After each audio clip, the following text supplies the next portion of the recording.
Oh, nice. I love that one. Yeah.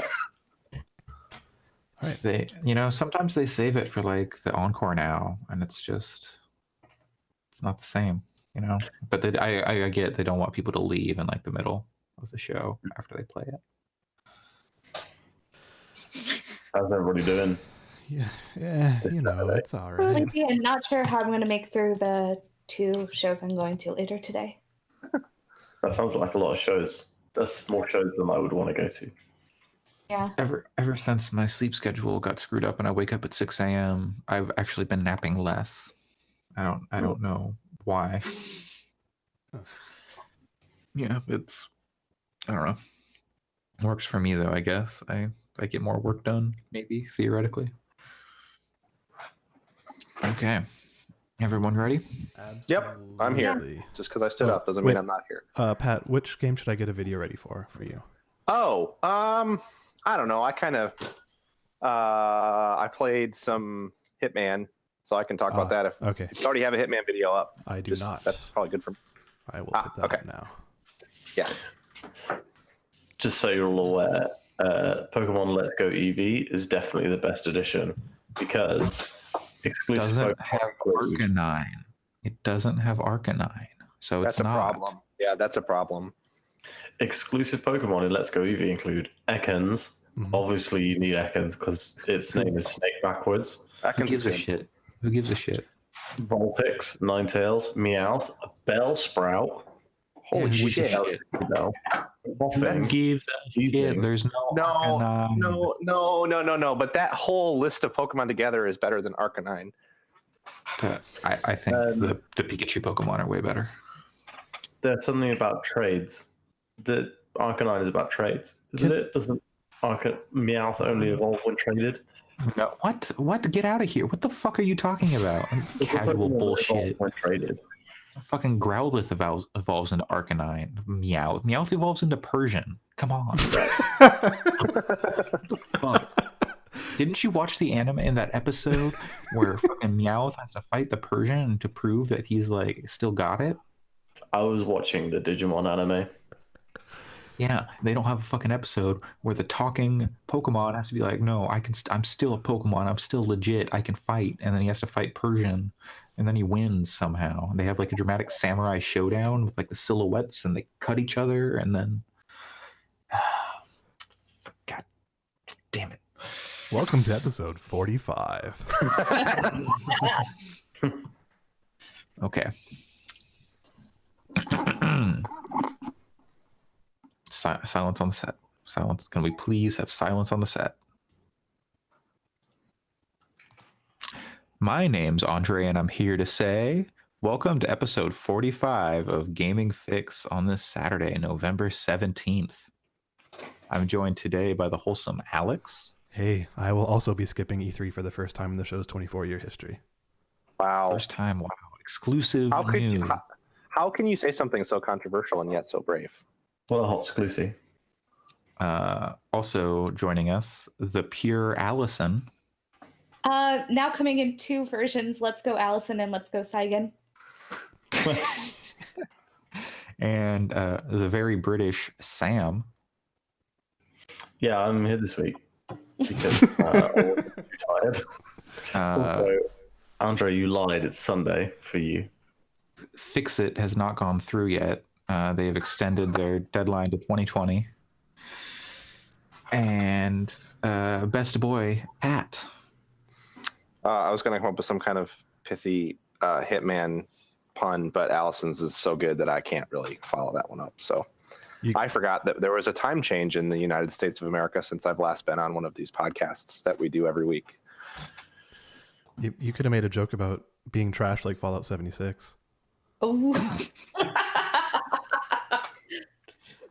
No, I'm not best like boy, not trash boy. Yeah, I know. No. That's me. I guess you know what I was gonna avoid talking about Fallout 76 this week because I don't really have it in me. It's that game apparently. It's a ringing endorsement. I'm really enjoying that game, but I also am kind of like, you know what? If people need this, if they need this thing to hate, then just whatever, it's fine. I think Is people this the are. Crew 2? What? Is this the Crew 2? 2. No, this game is much better than the Crew 2. The Crew Squared.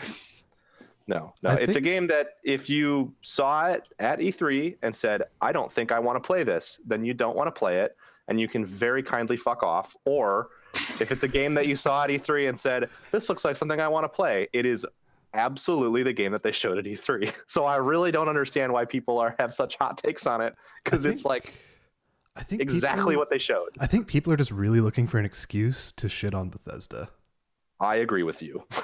And that's And why. to be fair, and to be fair, like I feel like Bethesda has been up to a lot of their Bethesda bullshit where like there's so many headlines where you just go, oh, Bethesda, like this giant glitch happens here or there, but I think that's hardly news. Yeah, and I think it's interesting because it's like a week where there's plenty of so-and-so game company. There's been like Right. Square Enix, Nintendo, EA, Ubisoft stuff going left and right. But it's like all of those companies, we're at the point in the cycle right now where everyone needs to shit on Bethesda specifically. So like those companies are getting their passes. I don't know. I just think it's that everyone wants to shit on Bethesda and they put out this bad game. Well, I think it's because Bethesda actually has a game out, where all the other companies, it's just like stuff. You're right. They're just firing people and canceling games rather than actually putting games out that plenty of people are currently enjoying. Just not the poor r/gaming brain trust that that wants to execute a Bethesda employee every hour until New Vegas 2 comes out. Well, New Vegas 2 brought to you by Microsoft. Yeah. That's pretty cool, though. Are we just going to dive into stuff that's not what are you playing? Because Microsoft buying Obsidian is super cool. Yeah, They also picked up who, In Exile or something? Yeah, I don't know what that. In Exile, yeah, I think it's a great signal too that right after that announcement, Sunset Overdrive came out and hit like Steam and stuff, because it shows that just because they're buying these studios doesn't necessarily mean that they're trying to lock them behind some huge paywall of like buying an Xbox. Well, I mean, they've been pretty good about that even up till now, like with all their exclusive stuff coming to PC. So as long as it came to Steam too, I'm surprised by that. It did. But that's good. Yeah, I was surprised too. I wonder if perhaps you won't really see any interruption in the way that In Exile and Obsidian release games if you're not already I'm sure that'll be on the Microsoft Store. I would expect that stuff to be in Game Pass, but I wonder if you'll just be able to hop on Steam and buy it if you really hate interacting with Microsoft's ecosystem. That'd be cool. Yeah, because people have very strong feelings about that Windows Store, and for the most part, it hasn't been too bad for me. But I did have to re-download Forza Horizon 4 like 2 days after it came out for some reason. I would say if you take the launchers that I use currently are Steam, the GOG launcher occasionally, Uplay, Origin, currently the Bethesda launcher, and the Microsoft Store. Do you use the Unreal? I do sometimes because I occasionally play Fortnite. Epic. So of all of those, I would say that usability standpoint, the Microsoft Store is the worst. The Bethesda launcher is technically the worst because it deleted that Fallout beta and it won't let you uninstall Fallout 76. So unless you own the Bethesda. in terms of design, though, the Microsoft Store is the worst. Yeah. Like your the library stuff is all real bad. So it's cool to see Phil Spencer out there saying, "Hey, it's one of my priorities personally to get that to work, like to be better." Yeah. At that Xbox event, there's like 7 and it's different not prohibitively bad. Yeah, there's like 7 different ways to see Forza Horizon 4. Yeah, and like they all, and like some of them don't have a launcher, some of them do, some of them are just weird. Like I've got the Forza Horizon, whatever, like Gold or whatever edition I got. Like that's like its own thing. But then to play the game, I have to just click on Forza Horizon 4. Well, and it's kind of an extension of the Xbox One. Xbox One's interface sucks too. I mean, I would say it's worse than the PlayStation interface. It's very slow and getting to things can be very clunky. It's not like the end of the world or anything. I like my Xbox more than my PlayStation for other reasons, but when it comes to the store, I can see. I wish they hadn't really taken that. they fucked up the PlayStation Store a while ago when they changed the input, like the text input Yep. to just the fucking line. Who thought that was a good idea? I actually like that.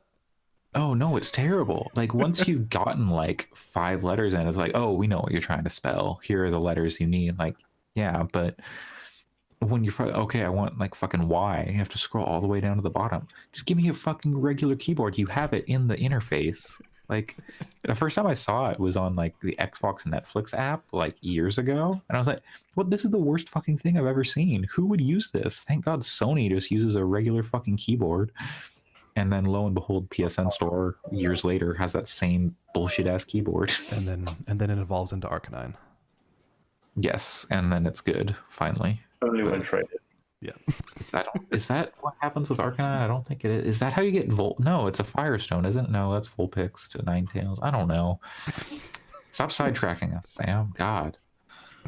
You're not going to get a better deal for Fix-It. It's called Brexit. Sam's exit from the podcast. Damn. There's no free travel for non. No free movement of people. Yeah, no I free vote movement of against people that. from this podcast. And speaking of voting against things, Alex, what did you bring to play with us today, or to talk about today? Voting against things. I don't know. I don't know what you brought. You know what? That's totally fair if you were just going by ambiguity. I've been playing a video game that Erica talked about last week. So I think a grand total of one of you was here last week. That was Andre. I don't even remember what it was. So it is an audio visual experience made by the masters, or well, currently only on the PlayStation, and that is Tetris Effect. Oh yeah, right. Yeah. Wait, did Erica actually talk about that? Yeah. I brought up the demo. I couldn't remember if she actually. Yeah, she talked about it a little bit. Okay.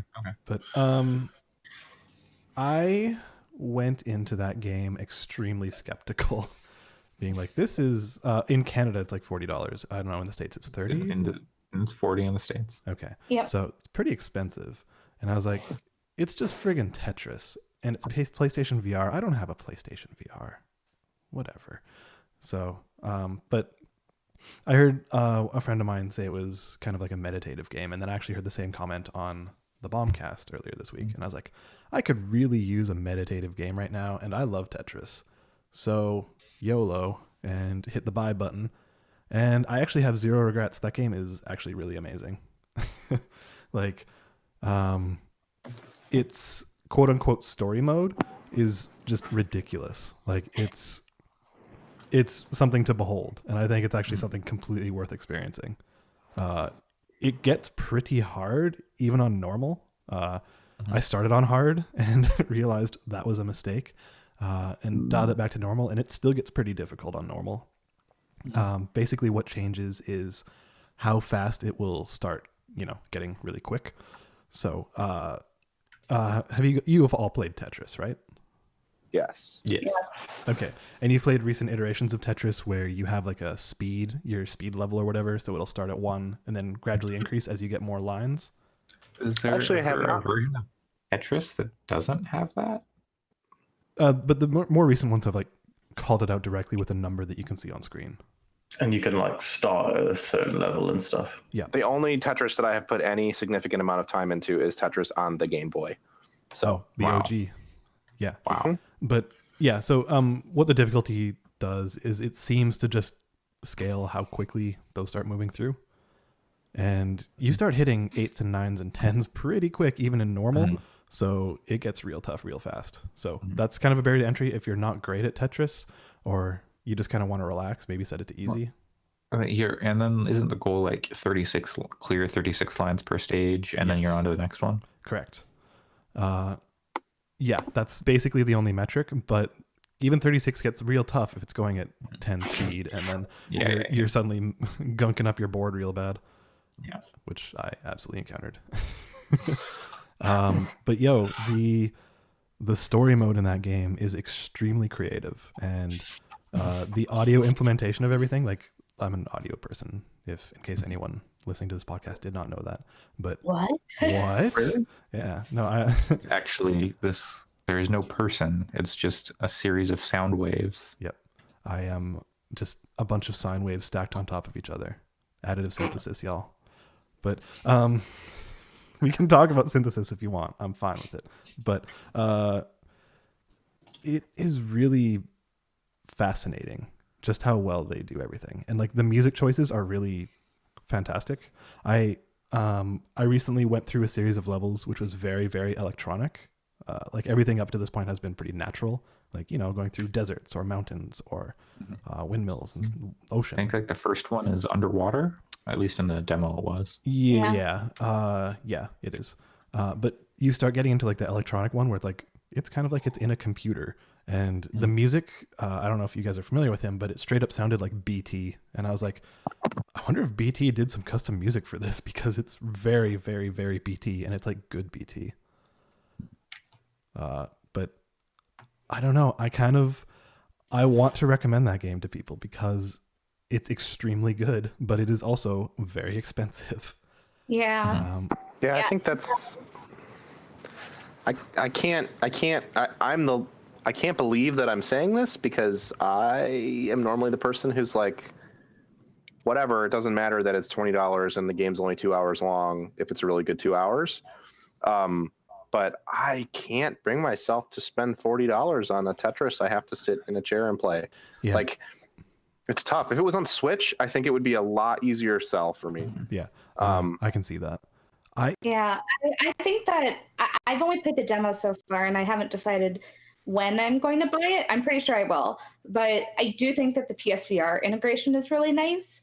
It's definitely not necessary at all, but to that regard, it might be one of my favorite PSVR experiences I've had so far, mostly just because it makes it feel so more kind of meditative and immersive that I know that with the difficulty scaling when I was playing the demo, I got to the point where I realized it had gotten so fast that it was like almost instantaneous without me really even thinking about it. And I'm like, wait, how did I get to this point?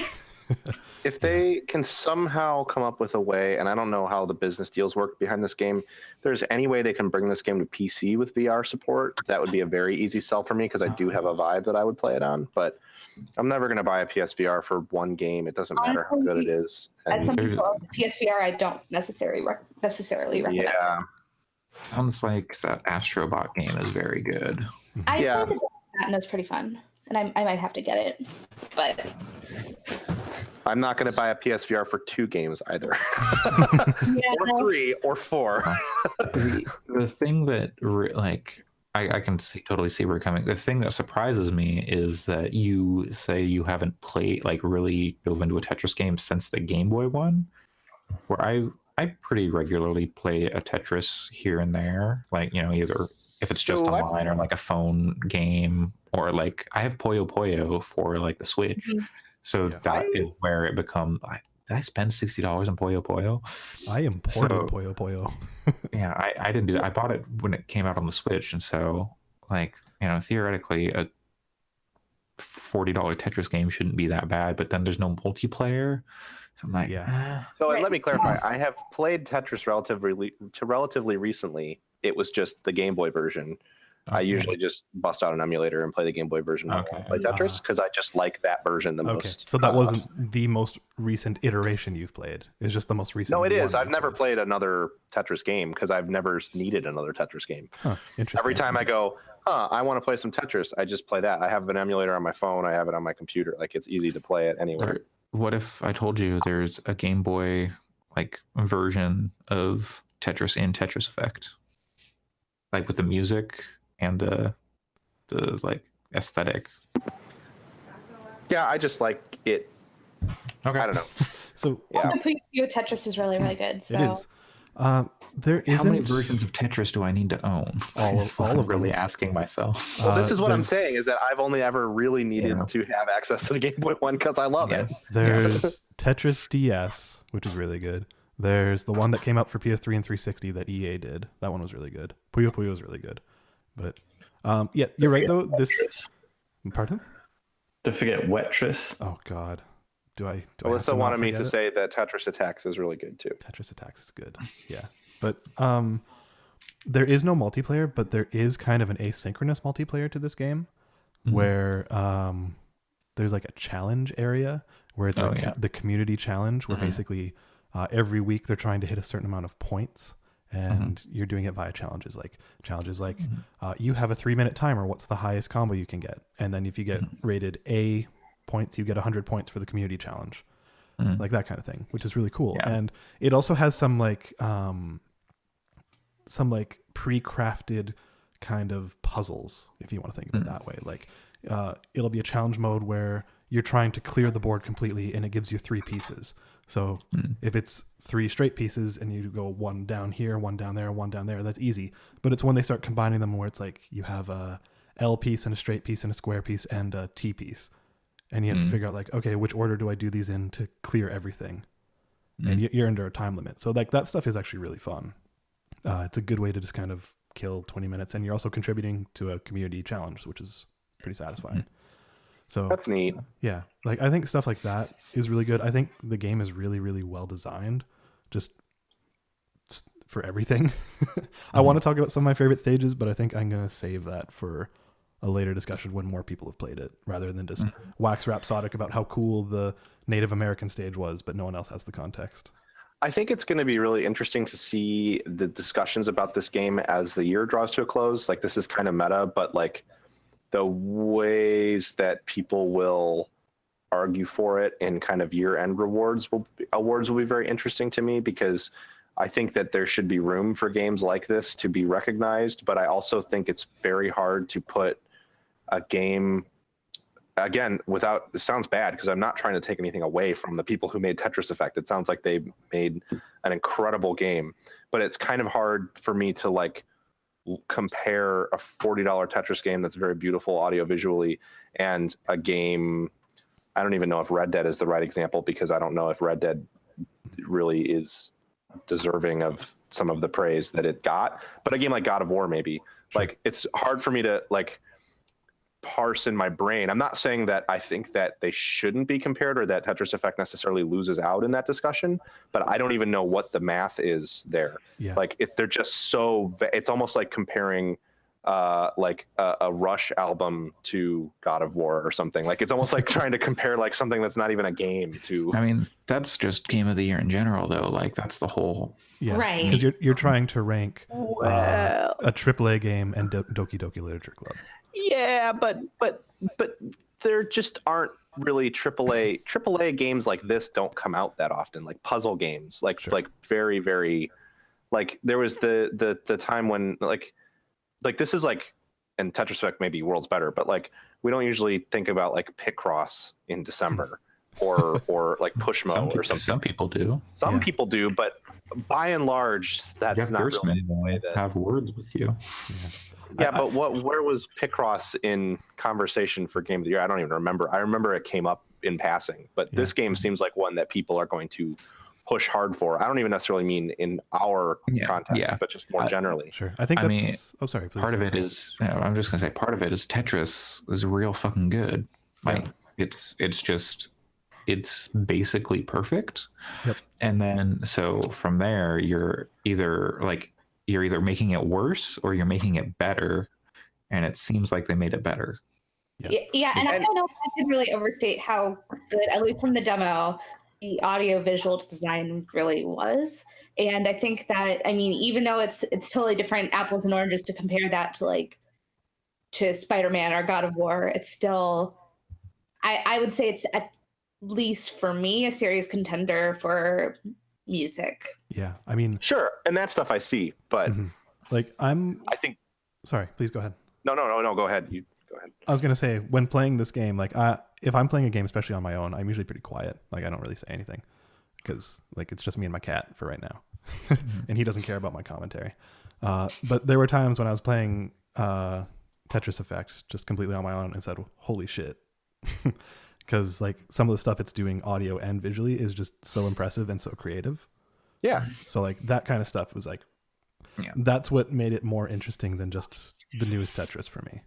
But I also totally see where you're coming from, because like one of the games I've played most of this year was Wordscapes. and there's no way that's on our top 10. But I've Right, put totally. more hours into that with dailies and stuff like that than And probably. I have played a shitload of that game too, so Yeah. I But like, hear you. so it's like it's really weird to say because then you're quantifying, right? Yeah, it's, and again, I'm not even making value judgments. I'm not. I mean, Tetris could end up being our game of the year, and if it does, then and it deserves it, then great. But it's just an interesting conundrum when it comes to the way it. I guess it's a thing I've been thinking about in terms of awards in general. Like we saw the Game Awards nominees come out this week, and I thought that the list was pretty bad, frankly, for a lot of categories. Like aggressively bad. And if they want to position that as like the Academy Awards of video gaming, I just think like they're doing it wrong. And I don't know that there is a way to do a definitive, these are the 10 best games of the year thing anymore. Like games are getting so diverse that I don't know that an ordered list of the 10 best games of the year is going to keep cutting it, you know? It's hard, well, especially with the comparison to the Academy Awards. Like if you say Game of the Year versus Best Picture, really the stuff that's winning Best Picture is never the most like avant-garde movie of the year.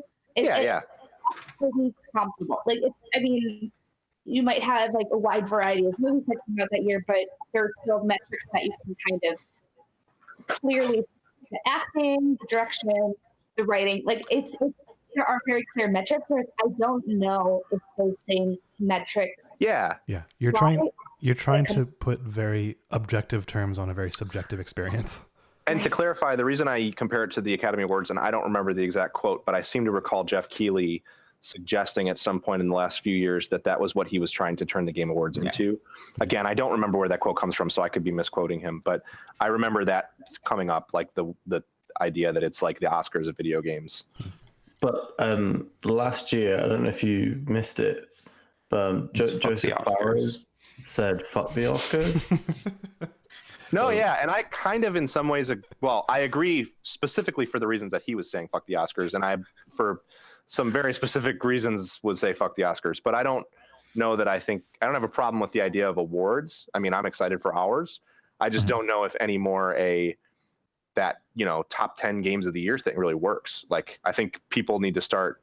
It's a little late this year to get into like how are we going to reformat this stuff, but I wonder how much that might need to change in the future.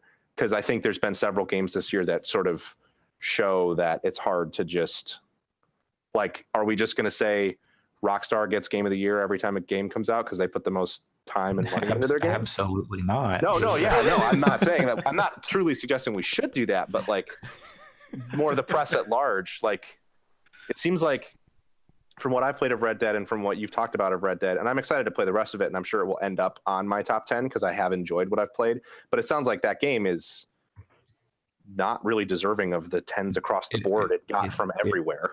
Absolutely is not deserving of the scores it got, which we can get into a little bit later in this. Yeah, right, for sure. I don't know how anyone could give that game like a perfect score. Right. I honestly, inconceivable. As someone who adored I don't know, maybe adored God of War, I would honestly say the same thing about God of War. I don't really understand how it got 10s everywhere. Like, it's a very good game, but for me that's way easier to see. Maybe that's because I played it when it was in like kind of the hype and everyone was like talking it up. Sure, you got it in the zeitgeist. Yeah, but I can totally see that being worth the scores it got way more than I can see Red Dead being worth the scores it got. Yeah, and I'm not really trying to take away from God of War. It's currently very high on my list, but there's other games that have come out that are, I think, better than it, and maybe Red Dead isn't one of them, but I don't know. It's just the way we evaluate games critically going forward. I've been thinking a lot about how frustrated game criticism is right now in general, because there's like a weird shift to people wanting to move the medium forward, but they're not really learning how to be critical from a literary perspective, which is kind of where criticism goes back to. And I don't know. I think it's interesting. It's maybe too big of a topic to cover in a Tetris Effect discussion, but it's something that I've been thinking about a lot. Right. And I think that there's also like a level of how much does the games industry want for the discourse to move forward? Exactly. Yeah. Because like I mean, if I was if I was somebody who's marketing games, of course I'd want my like my games to be 10 out of 10, 10 out of 10.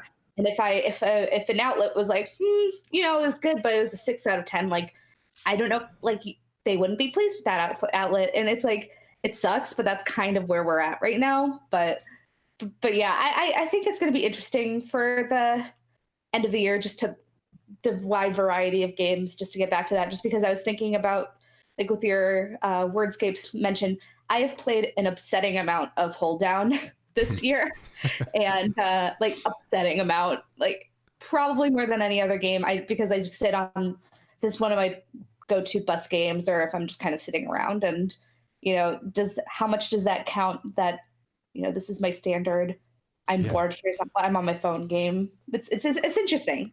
Yeah. It is, yeah. I also don't think it's a new thing, though. I mean, no. you hear people going back and talking about, I was Majora's Mask in a 10 out of 10, like, and like I do think, sorry, because it's the best Zelda game, but I'm not touching. It's the second best Zelda game still. Not touching that at the time. You know my feelings on Zelda, but I think like there's also, when it comes to criticism and reviews and stuff, a lot of developers rather still care about like Metacritic ratings for bonuses for their employees. Right. So like it does still have merit, especially for the developers themselves. But yeah, I do agree that it needs to change somehow. Yeah, I mean, hopefully reviewers aren't giving like review scores because of Metacritic. After, like, you know, like, oh, I want to make sure these developers get their bonus. Like, that's a horrible position to be in, because you're failing to do your job on all fronts if that's the case. I think that the big thing for like review scores and stuff is that a lot of people have to like marathon these games, and I think that's where the 10s have come from with Red Dead, is because the people playing them either haven't finished the game, which like Giant Bomb, they put out their video review thing, and Alex was like, I haven't finished it. I'm close to the end, but I haven't finished it, and I think it's very good, blah blah blah. Like, if you look at, I think a lot of the reviews are now influenced by the environment in which games are reviewed, which is under super high pressure, with the ability to do nothing but play that game in, I don't know, 70% of the cases.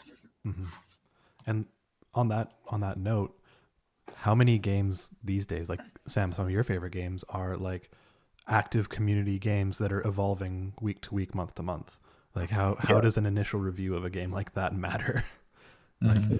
Like can you put out a day one review of Call of Duty Black Ops 4 when there's no other people playing it in the public and you haven't stress test those servers, or Destiny before any of the content has happened? And then does it matter if the servers don't work at launch, because they're going to work eventually, because it's just they're never going to have as many people as they do at launch. And so is that information actually useful? And there's a million things that have to go into those reviews. But yeah, like you should totally you should totally pick up Tetris Effect if it goes on sale. I'm already excited for it. I love Lumines. Yeah. I think I've got a $15 coupon coming this week, I hope, from Sony. I didn't actually pre-order the games on that sale, but I bought the games. I don't know if you actually had to pre-order. It just says buy games on the sale.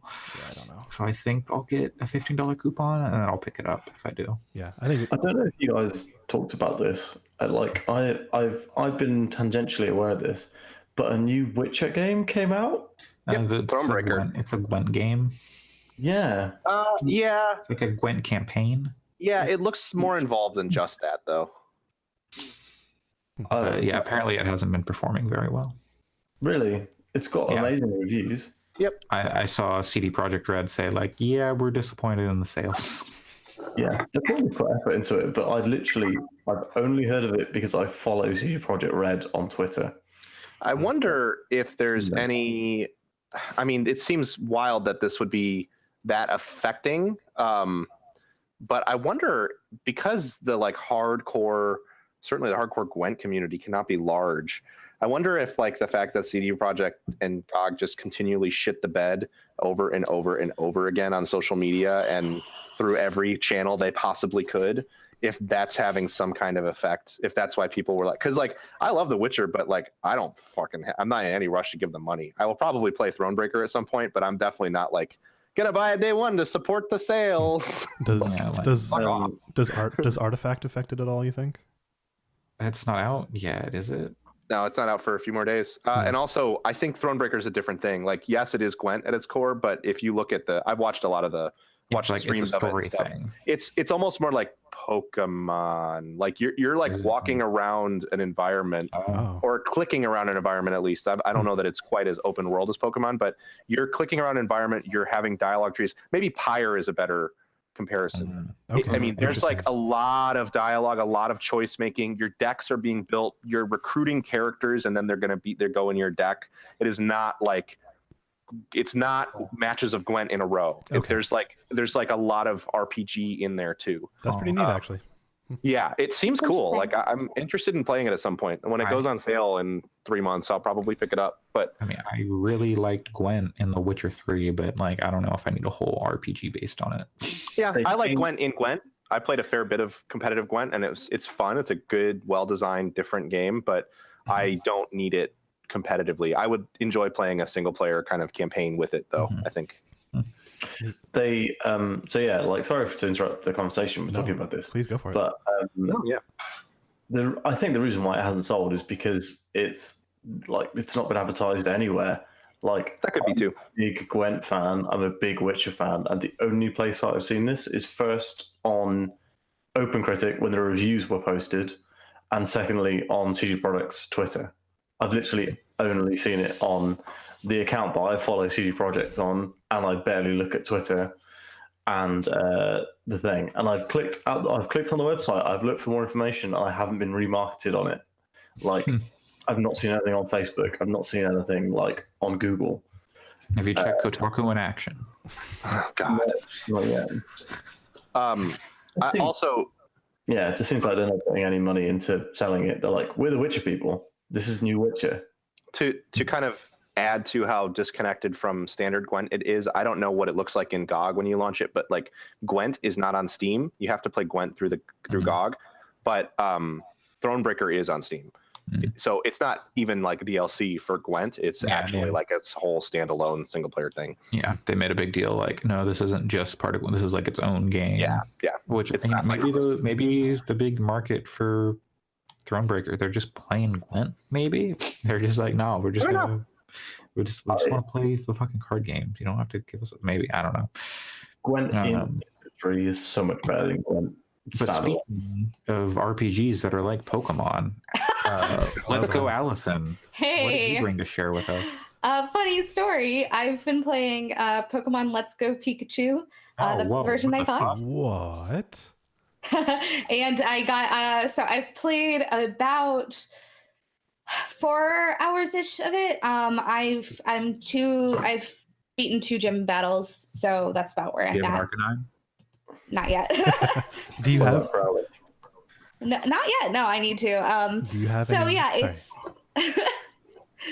So I'm sure a lot of people are aware of it, but it's basically a remake of Pokemon Yellow, but with a lot of changes. Specifically, the biggest one is that instead of battling Pokemon to catch them, it's Pokemon Go mechanics.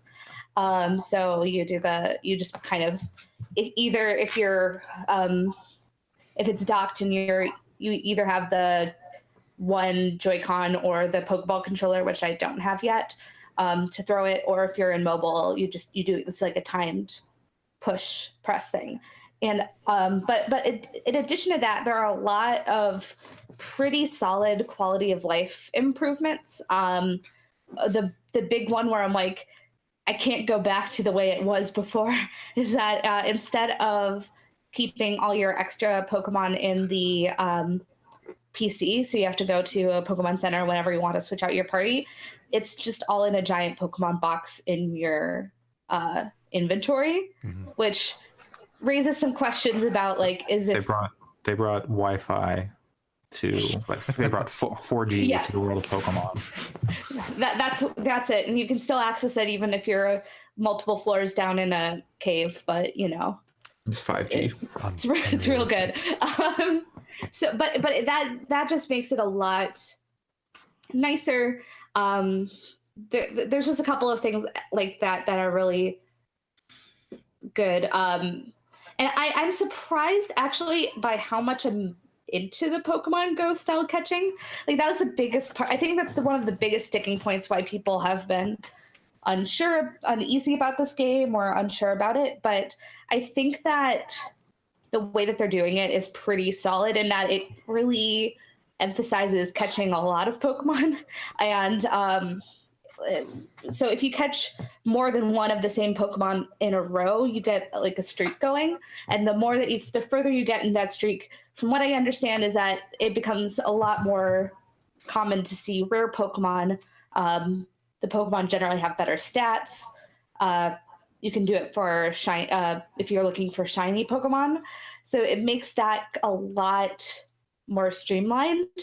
And honestly, I don't really miss the battling Pokemon as much as I thought I would. There's also a lot of... Are you not, like, when you encounter wild Pokemon, are you not battling them? No. Oh. Nope, you're only doing like the Pokemon Go stuff. So the only fights are against other people. Yep, that's right. Oh. Huh. Which I know is a lot of people's sticking point with this game, but I'm surprised at how good it feels. Yeah. The other change that I think is kind of, well, I was going to say game changer, but that's really literally what it is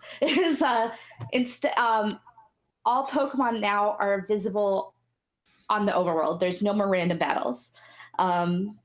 So they're all kind of a lot of Pokemon congregate near tall grass and in caves and everything, but you can completely aim for the type of Pokemon you want. You can avoid battling super easily, which makes stuff like I went through Mount Moon earlier today, and childhood me hated that because it's like, oh my God. Nothing but Zubats. Yeah. And it was just annoying to deal with all those random battles. Whereas here, you can do as many of them as you want.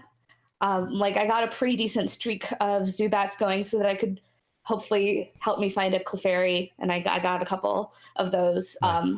But then I also when I was like, I'm done with that. I don't really feel like catching any more Pokemon in here right. Oh, we lost her. She's gone. So yeah, I haven't played the game, but I watched my friend stream probably about 4 hours of it. So about the same amount of time Allison's played. And one of the neat things that happens with the whole... Oh, Allison, you're back. I was covering for you while you were gone, but I was just... You cut out. Yeah, I was just saying Sorry about that. I watched my friend stream about 4 hours of this game as well. And one thing that I found really interesting, especially with the Pokemon walking around the overworld, is if they're special, they have like a red glow around them or a green glow around them. And then cool. You encounter them, and then it'll say like, it's huge, or it's tiny, or it's shiny, or whatever. Like, and that's kind of neat. And like the streak thing actually seemed like a pretty good mechanic, because she was in Viridian Forest and got like 7 Caterpies in a row, and then suddenly there was a Pikachu, and she's like, oh yes. Was it huge? It was not a huge Pikachu as far as I know. It's surprisingly fun. And then catching Pokemon also gives you experience in the way that battling does as well. Oh, okay. So if you want to just sit around and catch a bunch of Pokemon and level up some of your low-level Pokemon, that's totally a valid thing. And everything in your party seems to get experience from any capture. Yeah. Is that then the primary way of leveling up your Pokemon? No, you still get experience for battles, and I feel like the battles are still feel relatively leveled. Like early on, I caught a lot of Pokemon right away. So then I was super over leveled. But by the time that I got to the second gym, it felt like it kind of evened out a little bit. It's at least better. I mean, wait, really? Because it's the water gym, and you got Pikachu, so it's just you one-shot everything. I mean, it was easy, but like I'm not going to say it wasn't easy, because I had that, and I also found a Bulbasaur. That was the one that I found in Viridian Forest. But okay. Yeah. So I do have to ask. what besides mechanically, does it seem like there is any major difference between this and like Pokemon Yellow? Not does that it- I've seen. So you're A still lot running of- into Team Rocket and Mount Moon. Yeah, a lot of the designs seem to be based off of the anime in a very significant way. In Mhm. that you see a Jigglypuff in a Oh, and it sings in a and you go to Pokemon sleep. Center, and it sings that exact song, the exact song from the Okay. show. Okay. And you see interesting. Team Rocket. It is Jesse and James from the show. Oh, Meowth doesn't talk, but what the fuck? I know. How is he gonna fight Persian and then well, he's not gonna get his I know. cat? Ryan Reynolds wasn't available to do the voice. Meowth is and Meowth's like, Oh, but, man. but yeah, no, it feels like it mixed like Pokemon Yellow plus early anime and kind of like Okay. shoved it together. Yeah. Okay. Other question or other prompt. Tell me about how the Pokemon follow you. Oh my It is god. it is so good. It is Dude, so good. They And their every time I get into size Pokemon, I, matters. Okay, you talked over each other. Sorry. I didn't get any Go, of that. go for it, Allison, please. Every single time I get a new Pokemon, I have it follow me just to kind of see what it is. And Are they different sizes when they Yes. follow you? Yes, they are. Because And in my they're- favorite Soul Silver, they were all like one square. Nope. And like, but I still. Beedrill's fucking enormous. Oh my god. they're all different sizes, and they all kind of operate in different ways. Like I did the thing where you can buy a Magikarp, so I was like, okay, sure. I just kind of want to try out what this Magikarp is. Yeah, because you're And- smart. Yeah, I always love leveling up to Gyarados. So, but it kind of flops on. Like most of the time, the Pokemon kind of orderly follow behind you, but this Magikarp was just like flopping all over the place, like in front of me, and I'm like, "What are you doing?" Yes. Yeah. And then big Pokemon, like, and also Pokemon show up as relatively accurate sizes. Like, not I don't think 100% because that'd be ridiculous, but fairly accurate sizes when they come up in the overworld. Mm-hmm. So like you could be running around a cave and you're like, well, there's an Onyx right there. Yeah. I It's- saw a tiny. picture with someone had Registeel, which is like Mhm. from like Ruby and Sapphire, but those are apparently in the game. They had fucking Registeel, and it was so big. Yeah. It was just like taking up like the space between like two buildings in a city, and it was ginormous. Yeah, it was it's- very And It's for really cool. a lot of big ones, you can ride them. So the only one I've gotten for that so far is Onyx, but you just like get like it's just like when you put it behind you, it's like you just are on top of this giant Onyx going like it's I pretty damn good. So And, I might need to buy this, So- and I don't want to, but I might need to. So Andre, let me sell you on something. My friend played it. She has the edition with the little Pokeball, little controller that comes with it. And I'm not getting that. I'm I not- don't I was know. sicko. I don't know. You might want to because I you kind can of want it. you can control everything from the Pokeball, so you can move around, you can click, and you can like shake to do certain actions. But like when you're doing a battle, it has rumble. So you do the Pokemon Go action of throw. Basically, you move it like that and stuff, and it will shake with the Pokeball, like it trying to catch, and it will glow different colors depending on if it's successful or not. Like, and it makes the sounds, and it's like a real Pokeball. I'm definitely not going to buy it unless I get the one with the Pokeball. Yeah. That seems like the only way to play. It's, Yeah, let me- the Rumble. I've played both docked and in handheld mode. And docked, you basically use the one you operate it with completely one Joy-Con, and the Rumble is pretty dang good with it. They would Yeah. need to tell me that the Pokemon Joy-Con will work with the next Pokemon game. That's fair. The Pokeball controller, let me just give you a slight update. You click the stick for the A button press. It's garbage because whenever you're in a menu, you try and click the stick and it like moves. Yeah, I've seen multiple reviews mention how bad it is. Well, then I won't play this game. I mean, I still had a pre-order for it, which I did cancel, but might go back okay. and. Okay, Pat, but you can put a hat on Pikachu and Eevee. Yep. This I'm back in. Pokemon controller is $50. Yeah, no, you see that? Yeah, Holy shit! it's almost How the is it price of the game. $50? Fuck that! I'm not buying this game. Period. Come on. It's like a full controller. Plus, you can also take. I can't play Smash with it. It's not worth it. No, it's true. But you can also How do you know? with Pokemon Go, and like I think you can take a Pokemon in it with you. It's like the like Pokemon Go. The Pokewalker. Yeah. That's kind of cool. Basically, Silver. it works. It operates as both ways. That's So I'm not doing that. it's. I mean, it does have some more functionality, but again, it is $50. I didn't realize it was $50. It can't be $50. It is. In Yeah, the I'm looking at UK, it right now. It is. in the UK, the Pokeball version, it's you get it for $100. so it's $100. Wow.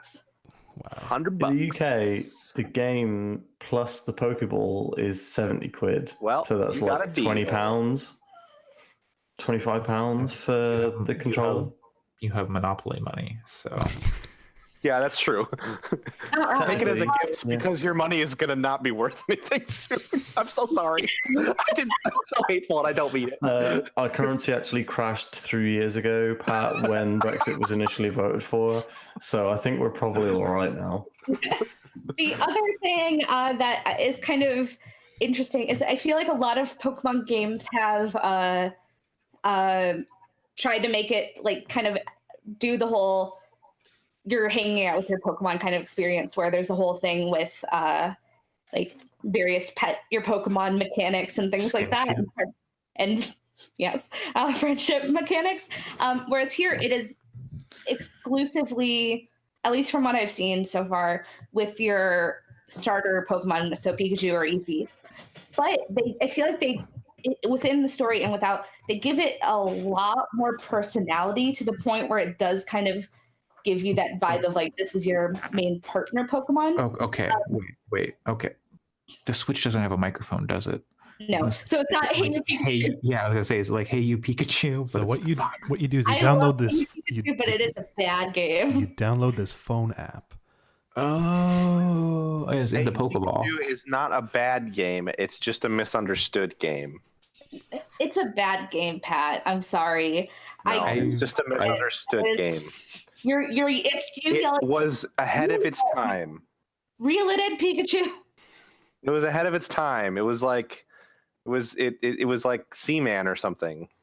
But with The thing that's kind of fun is I've seen there was one point where you have your first battle with Jesse and James of Team Rocket, and it actually gave you like a little notification where it's like you should shake the Joy-Con. So I'm like, okay, it like gives you a quick thing from like that, like your interaction with Pikachu, where it's like Pikachu gives you an exasperated look or something like that, and it was like super funny and like weirdly charming to be like, oh, this Pikachu's just like, oh boy, that Jesse and James are sure, whatever. Like, I don't know. I feel like a lot of the Pokemon games have tried to give the Pokemon personality, and this is the one where it's like really succeeding, which is fun. I think this game would be an excellent jumping in point for a kid who's just getting into both like the series and the games. Totally. Absolutely. Oh, 100%. And this is the not type a of million Pokemon that they have to worry about. It's just mostly the original 150 and then like some bonus stuff.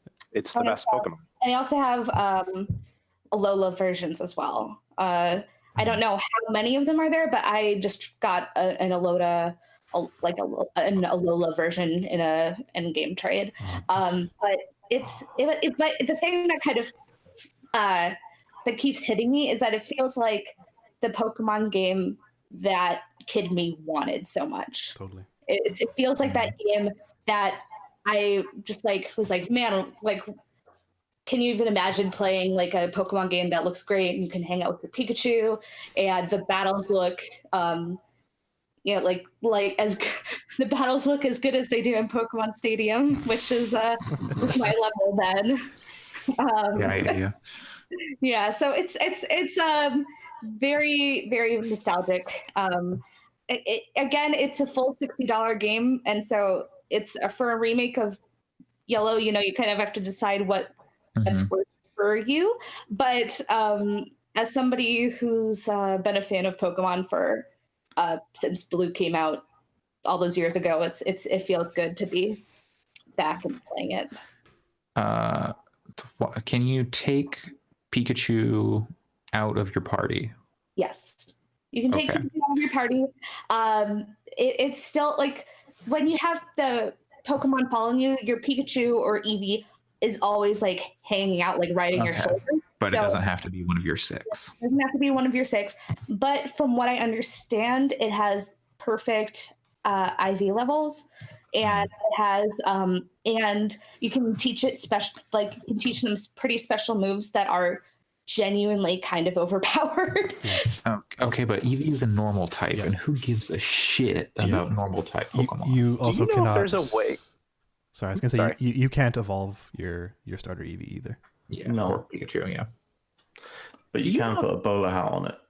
Is there a way to get Pokemon from the DS into this version of the game? No. Interesting. So that breaks the chain. Allison is muted or not making sound.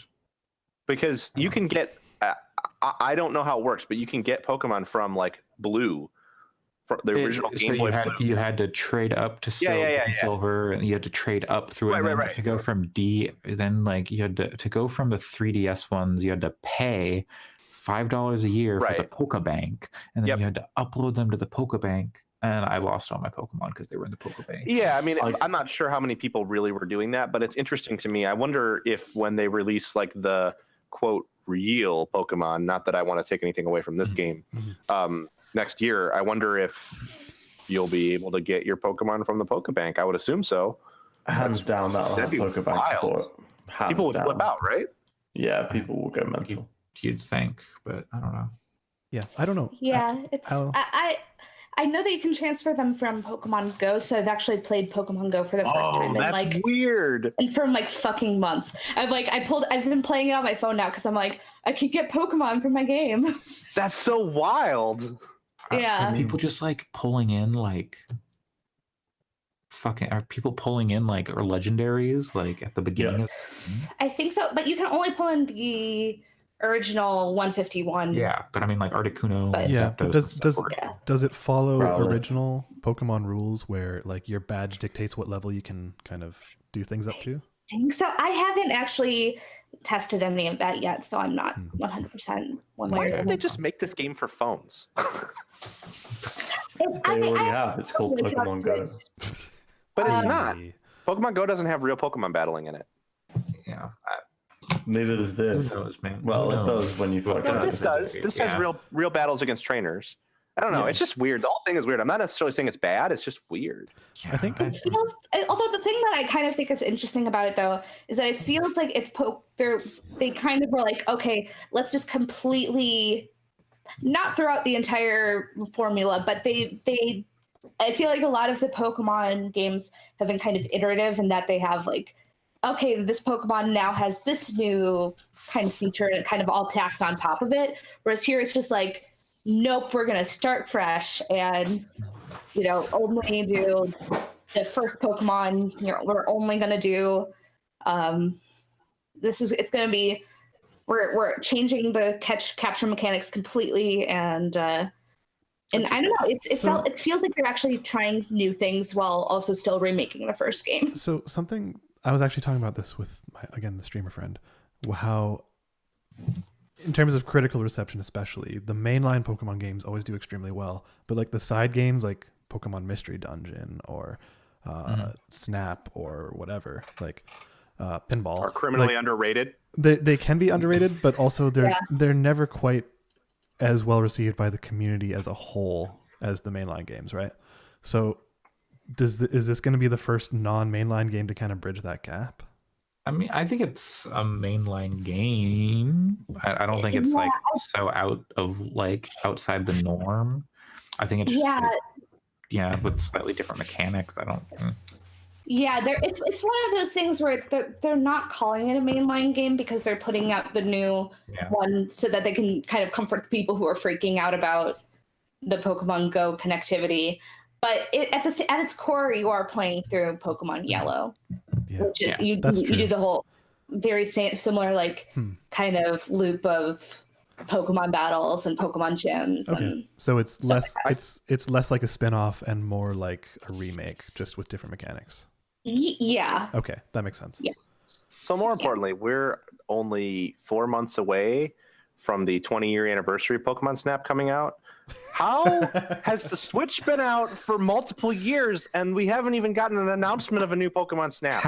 How did the Wii U come and go with I no know! Pokemon Snap? The Wii How U did the actually GameCube come and go without a new Pokemon Snap? Okay, no, but but the Wii U was fucking built. How are there built. 12 Mario Party games and there's only one Pokemon Snap? Just play Africa. You're fine. You want to know the real answer, Pat? Because you can't go to Blockbuster and print out your pictures. Yep. Yeah, we need to have some sort of Pokemon photo. You want to know? You want to know the real secret? There have been 6 Pokemon Snap games only released in Oregon in the past 12 months alone. Can you imagine the social media integration with Pokemon Snap? You could take selfies with the Pokemon. Oh my Like, god! Just so you're aware, you can take selfies with the Pokemon in Pokemon Go. Yeah, I know. That's it's not the same thing. I think it's just Pokemon Snap is Pokemon Go. You just take screenshots. Don't say that because you don't throw like food into a volcano and then like a Moltres comes out. Like it doesn't work. Yeah, you don't fly through space chasing a Mew. I mean, I've never been to Pompeii and brought out Pokemon Go, so I guess we'll never find out. Okay, well. The one thing that I'd be really interested to see is like totally off tangent, might like the kind of spin-off is was anybody else really into Pokemon Coliseum? Yeah. Sure. Yeah, when I was a kid, I played those. I like that Lickitung game with sushi. Oh no, that's Pokemon Stadium. That's Stadium, but Coliseum. Which one's Coliseum? That's like it's a full like kind of more of an RPG type thing. Oh right, I played a little bit of that one, but it never like fully grabbed me. I really liked it, and so it'd be kind of nice to have some more games like that. Well, after talking about those 2 hot GameCube games for an hour, or not GameCube, 2 hot Game Boy games for an hour, Tetris and Pokemon Yellow. It's time to move on to a 2018 recent release with Hitman 2. Up front, I do want to say it was early, and having played through that game very quickly, I just totally glossed over some of the improvements and changes they've made. So maybe we'll touch on those in this conversation when I talked about it last week. I'll just go real quick. I'm going to have to shoot, so I need to sort my cats out and stuff. Okay. But great podcast. Sorry, I can't stay the whole time. Okay. Sorry. We love you, Sam. Okay. Yes. Thank you for joining. Everybody should play Diablo on Switch and also watch DC Universe's Titans. It shouldn't be good, but it's really good. I'm very shocked and surprised. I can second one of those endorsements. I'll leave everyone else to guess which one of those endorsements. Bye, everyone. I can agree. Bye. Bye. Bye. Okay. Well, after that Fix-It from the podcast, Pat, Hitman? Yeah, Hitman. So I have played technically 3 of the 6 levels in Hitman 2. Hitman was one of those being the like beach house tutorial level. Yep. I also revisited the Hitman 1 tutorial. I think some of the people's claims that you should go back and replay that are a little overblown. I don't think you need to if you played that first game. But the Hitman 1 was definitely my favorite game in 2016. I don't even remember what I had at number 2. Like Hitman was very much Doom. Maybe. I like Doom. I don't mean to make a face at Doom. I like Titanfall 2 as well. Those are probably in my top 5. I don't remember. But Hitman was the one that stuck with me for sure. I ended up playing a lot of that game outside of like well into 2017. I did some elusive targets. I got mastery 20 on a couple of those. So I was really into that game. And I like the iterations in Hitman 2 a lot. I think there's been some criticism that like they haven't evolved it enough, but I actually kind of like that they haven't messed with it too much. I think the one thing I was concerned about coming into this, what I wanted was more elaborate maps, which is kind of what they've delivered. I don't know that they're as elaborate as I think they could be, but I'm really enjoying it so far. I finished Miami and Brazil, or was it Brazil Colombia? or Colombia? Yeah, Colombia this morning. And for Miami, I did one story and then just shot the other guy. And then Colombia, because it was one of those great Hitman moments where I was like kind of scouting him out as like, what am I going to do to kill him? What's the mission story here? And then I opened a door and I had a line of sight on him and no one could see me. So I was like, it's now or never, and just popped him, and then ran away and got out completely clean. Nice. And then Colombia, I did mission stories and got Silent Assassin and got away with 5 stars on that one. And it's cool. I like the changes a lot. I definitely think it's a game that is worth playing in a sort of. It seems like the way to play that game is to sit down, play through the levels with the guide on, and sort of see them and do mission stories, and then go back and do more interesting stuff. The mission stories are cool, but they don't feel as clever maybe as they did in Hitman 1, because they are so like, walk here, do this, walk Listen here, to these people do talk, this. and And that's a little rote at this point. But I think that what makes that game special is like the systems that are in play, and those are still very cool and very good. So I think that the fun will be getting into escalations and elusive targets and really like wringing everything out of those levels will be where the real fun of that game is. And the story seems cool too. Actually, I'm interested in seeing where that goes. I thought it was pretty meh. Like the power fantasy of killing, horrible rich people. That's good, but like the actual, I'm like, I don't care. So for context, and I don't know, you might have the same experience. I've played every single Hitman game. I have played the one. I've played a little bit of Blood Money. It was the one before Hitman, or before Absolution, actually. I guess I haven't finished Absolution. Absolution was the first one I played to completion. Gotcha. Okay, so I never finished Absolution, but I played Hitman 1. Well, I played Hitman Codename 47, Hitman 2, Hitman Contracts, and Blood Money to completion, and really liked all of those. So the fact that this game kind of stabs at some of the story from the original Hitman Codename 47 is really cool to me, because that game had the dumbest story, and it was really, really interesting. It's really interesting to see them kind of revisit some of those ideas and that stuff in this new one. But yeah, I don't know, like the specific changes, I haven't seen mirrors come into play. There was one moment where I had oh shit, there's a mirror there for a second, but it was pretty inconsequential.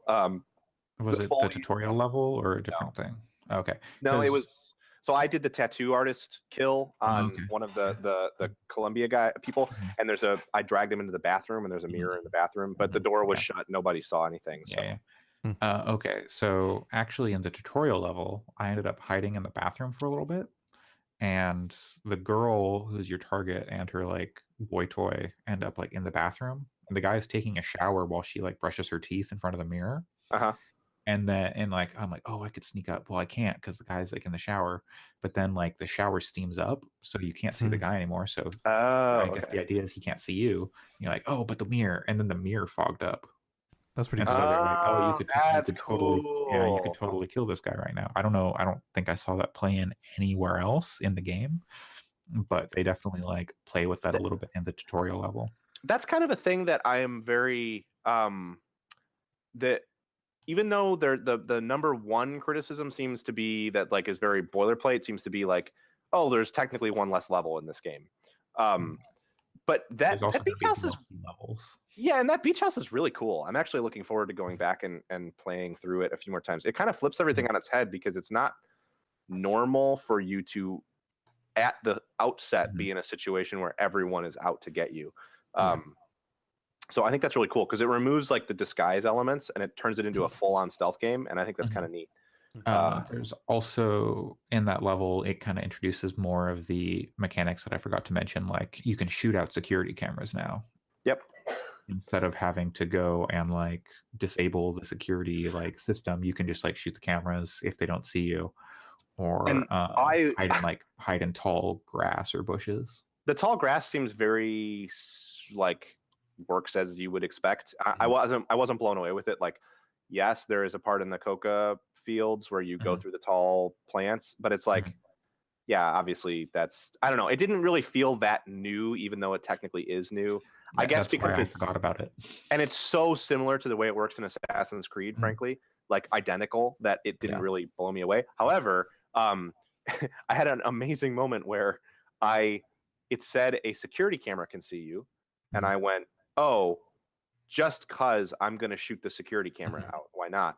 So it has the little thing up in the corner where it shows you that you're on camera. So I pulled out my silence gun and I aimed at the security camera, and then it's like I hear someone go like, whoa, whoa, whoa, what is he doing? And then it's like you're hunted because someone watching the security cameras saw me draw a gun and pointed at the security camera to shoot it out. That's cool. So like that, and it's true on camera too. Like if you're in the wrong disguise and you're trespassing and you walk past a camera, they will go, wait, wait, wait, there's somebody over there, which is not how it worked in Hitman 1, the last Hitman.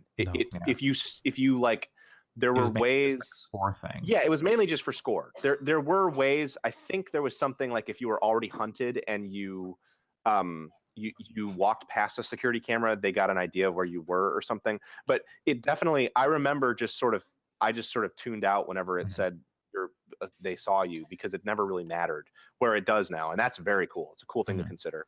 Yeah. So one of the first, or I think it is the first, is it the whatever the Sean Bean thing is? The Undying. So that's pretty great. Who would you want to see other than Sean Bean as like a real world kind of person coming into Hitman? I mean, Sean Bean is pretty self-aware and pretty funny. Like a parody of a real world person, or a real world person that was actually given consent to use their name? Your call. Because I think if they're not getting any money for it, we all know the real answer. Even though they kind of already did that in Hitman 1 a little bit. But I think if we're talking about like actors, I think it would be interesting to do. I think you could do a fun one with like Daniel Craig. If you did it like Daniel Craig is a spy and you're trying to get him, I think that could be really funny. I'd say any of like the Marvel people, like Chris Evans. That would be good. I also think that Patton Oswalt would be amazing. Gilbert Godfrey. Also, Fuck Gilbert Gottfried. Yeah. Also, Drew Carey. That would be really fucking good too.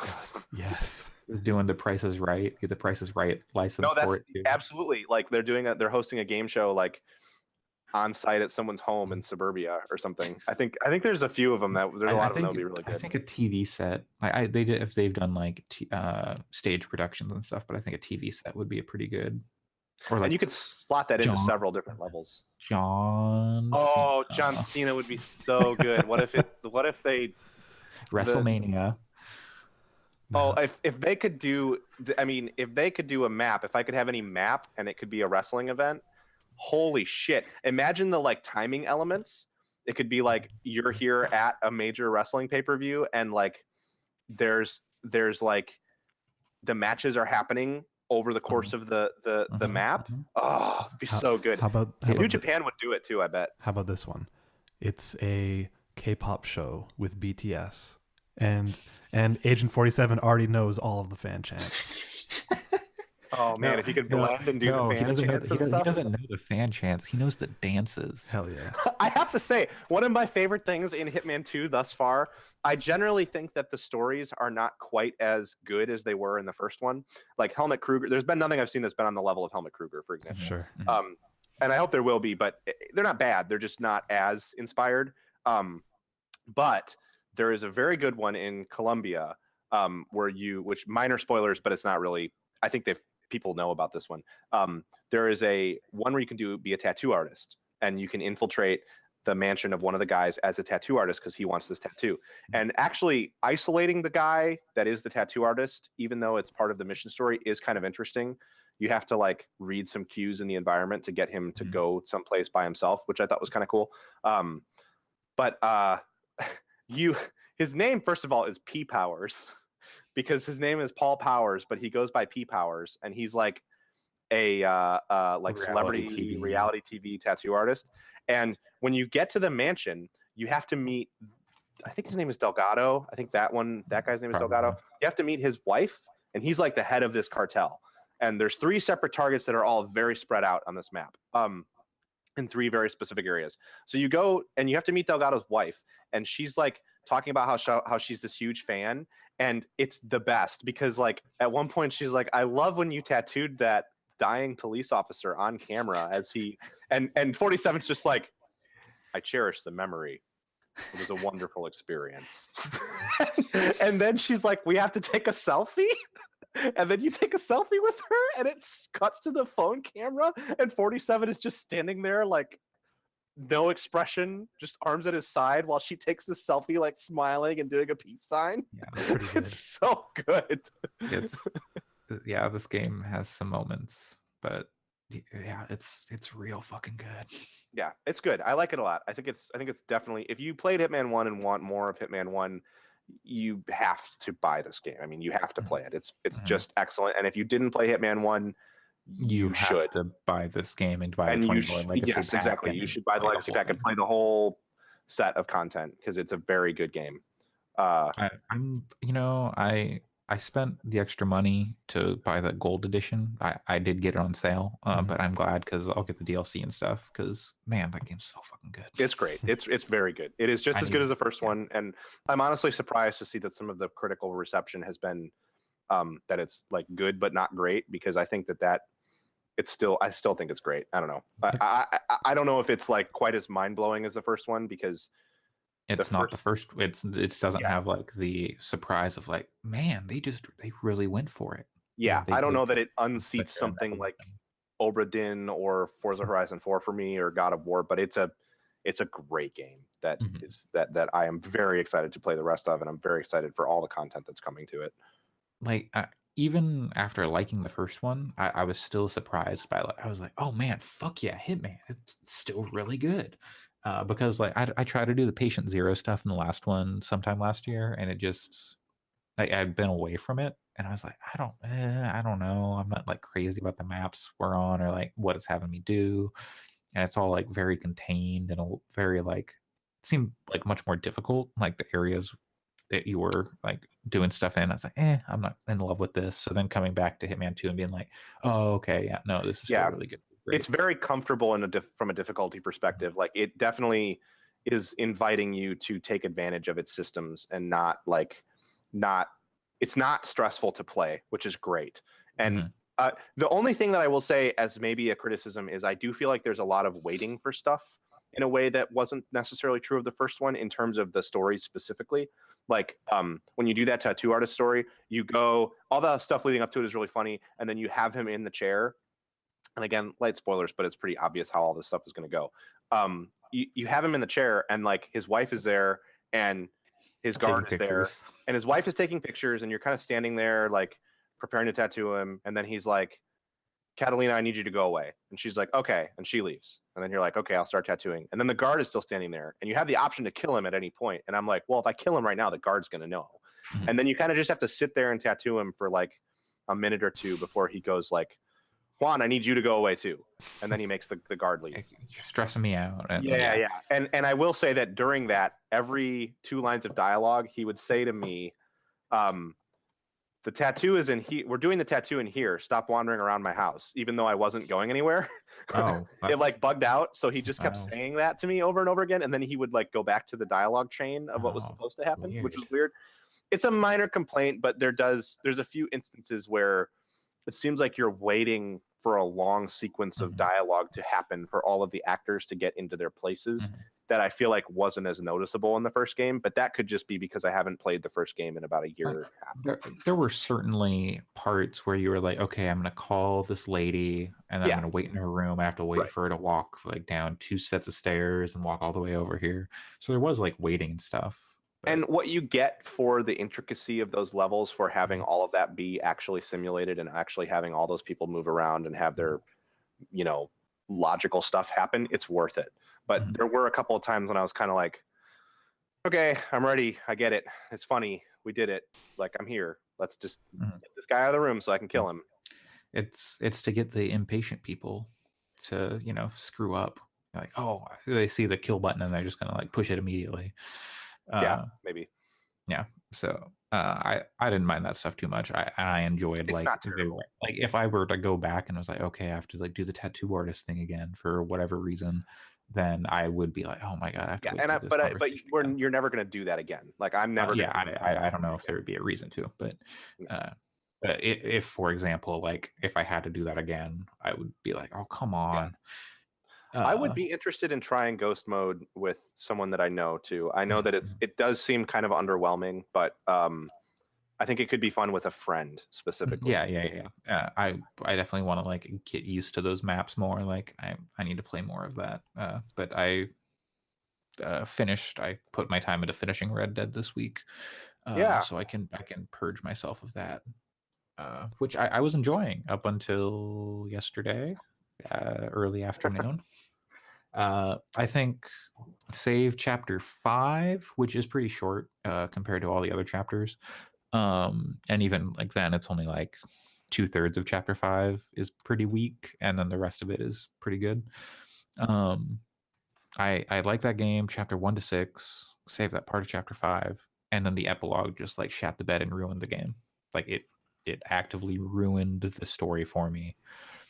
And I purged all my feelings on it to Alex because he didn't care if I spoiled it for him. He doesn't intend to play the game, so I could just get those feelings out, so I could like actually talk about the game without being like, oh, and then this reason, because I don't want to spoil it for you. Because I think the story in chapter 1 to 6 is very good. Yeah, there are some missteps and some tonal things that I don't think totally make sense, especially with the way they have like the karma meter with like because like they have written Arthur in a very specific way, and they give you some choices that I don't think make sense based on like the way they write Arthur. Like there's just some ludonarrative dissonance there, which was like, who would pick that other thing? Like there's no way you pick that other option. And like instances like that, and they don't give enough time to some of the characters that I'd like to see them give more time to. Maybe if like you spend more time in the camp talking to people, but I would have liked to just spend more time, like been able to like ask people to like, hey, you want to go fishing, want to go hunting, and then have like some of those sequences where you talk to them play out more. Because there are like some instances where you'll get prompts like, oh, so and so wants to go hunting with you, or so and so wants to go fishing, and then you'll have a discussion, and it'll prompt you to like, oh, go buy new bait because you can't catch fish here.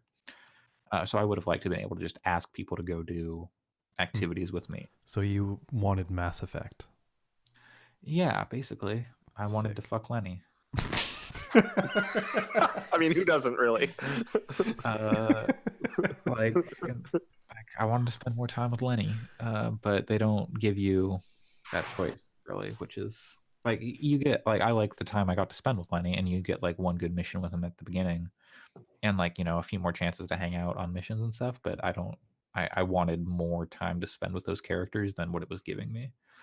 And then like some of the stories that unfold around camp are so easy to miss, because there's so many things happening at once at certain times, and when they want those stories to like pop up, so it become like I could see it being very easy to miss like some plot points and be like, what? Yeah. Because there were like things where it's like, okay, this character's mad at this character, but why? Like what? Like I mean, they're kind of a shithead, but like what's actually going on here? Mm-hmm. And then kind of an unsatisfactory resolution in the end, or maybe I don't know. Maybe I came around on that one a little bit, but Yeah, it's they needed the bends to come in and edit that story. Yeah, like you did tell me what happened, and I can see where you're coming from. One thing, I guess, like disregarding the story and the kind of problematic way it ended, like the kind of the big wet fart mixed with shrug that you had like in reaction. Like, how is the open worldness? Like, is it still cool to play? Is it fun? So like last week I said like I hadn't encountered like a redo of a Stranger Thing. Yep. A stranger mission at all. Yeah. And then like later that afternoon I encountered my first one, and like they're short enough like the ones that you just generally run into out in the world. They're short enough that it's not a big deal. But I was like, oh, okay, no, I've done this one before, so okay, whatever. I think it was like the snake bite one or something. So did that. But it seemed like like in chapter 6, I was getting a lot more like weird bugs and like nothing major. I didn't get any crashes or like game breaking things.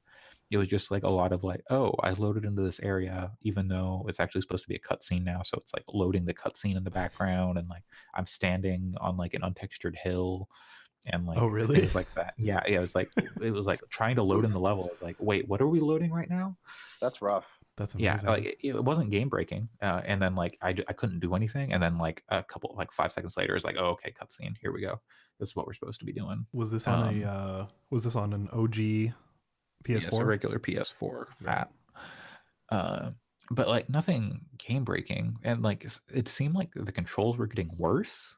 Like I was getting a lot more like laggy controls, which was weird, and like the shootout sequences are generally short enough that it didn't really matter, save for like a few points.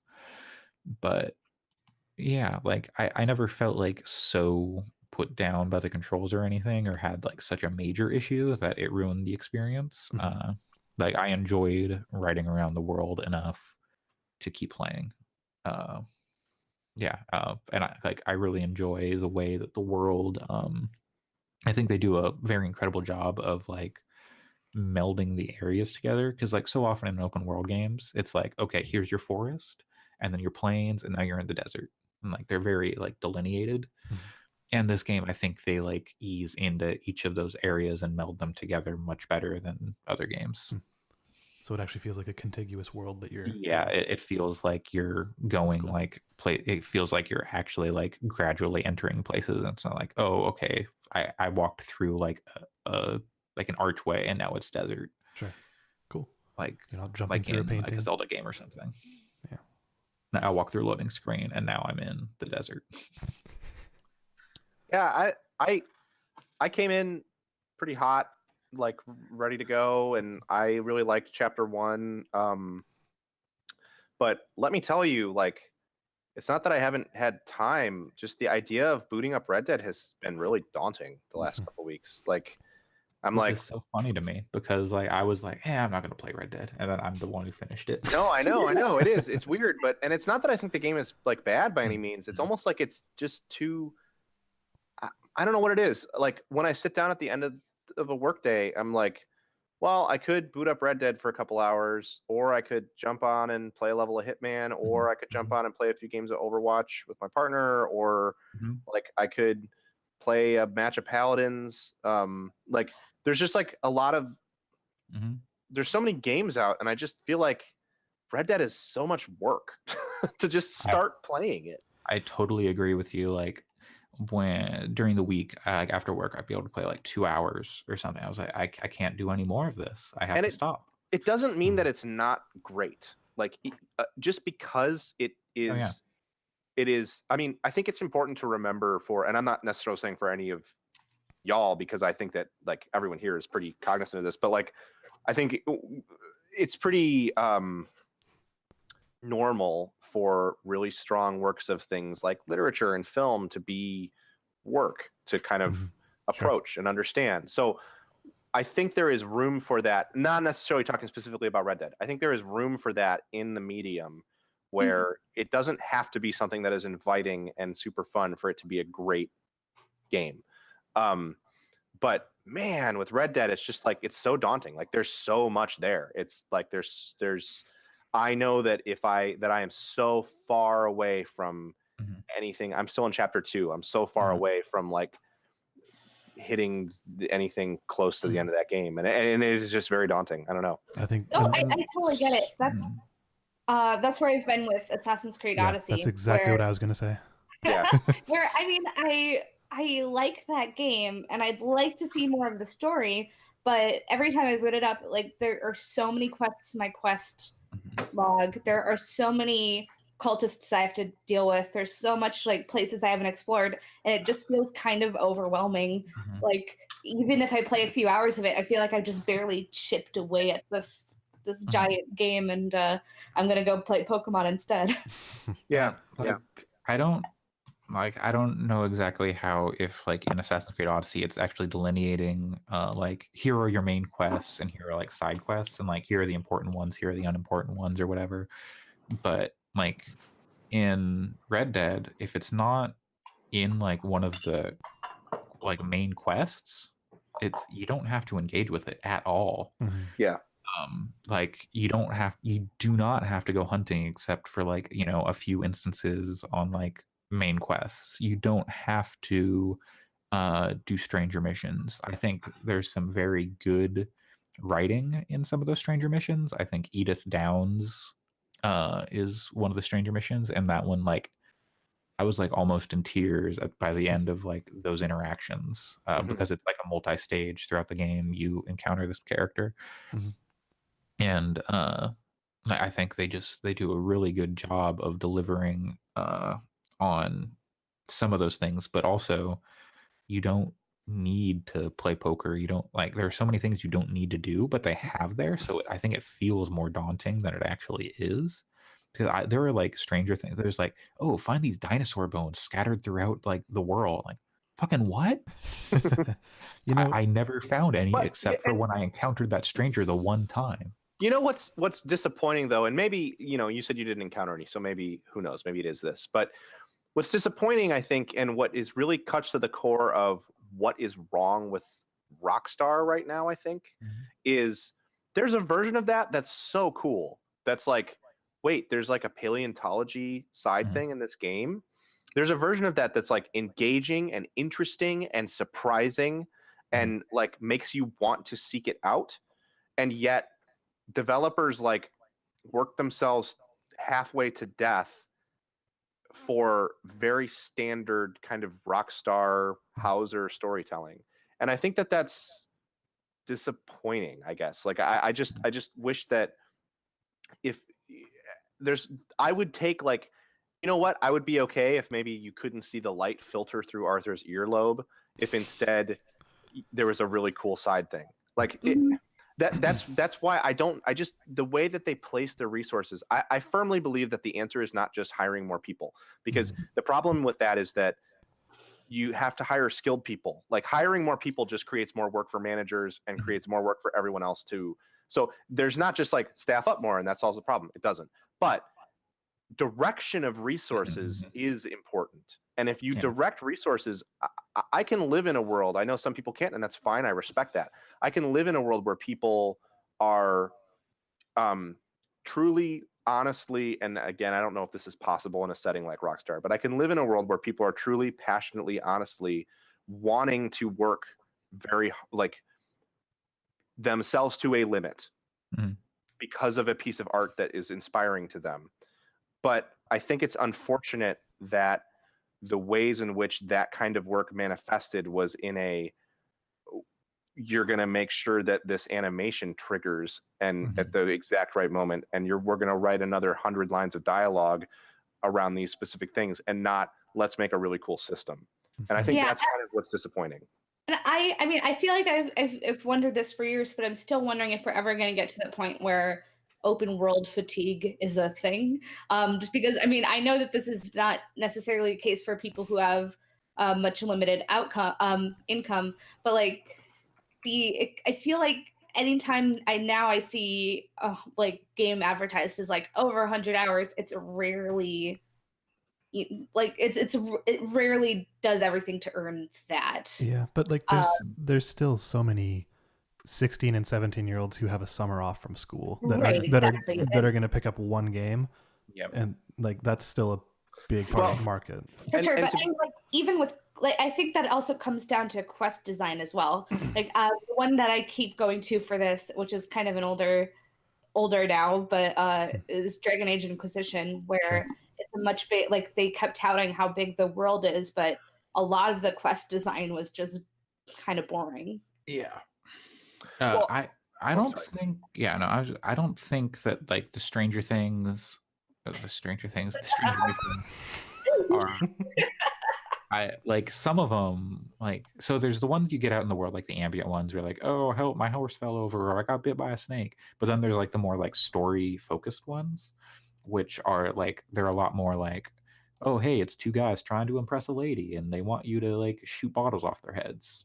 Like that's like a fun little like goofy thing. Sure. Or like, you know, this like one of the first ones you encounter is this author who's trying to write a book about an old gunslinger. And he's like, I want you to go interview these people for me. So you have to go around the world and find these other gunslingers and try and get them to talk about this other gunslinger. And like, I think that stuff's all like pretty neat. It's just when it like, there's so much of like the non-story stuff is like just kind of like there, but for no reason, just to like give you something to do if you want to.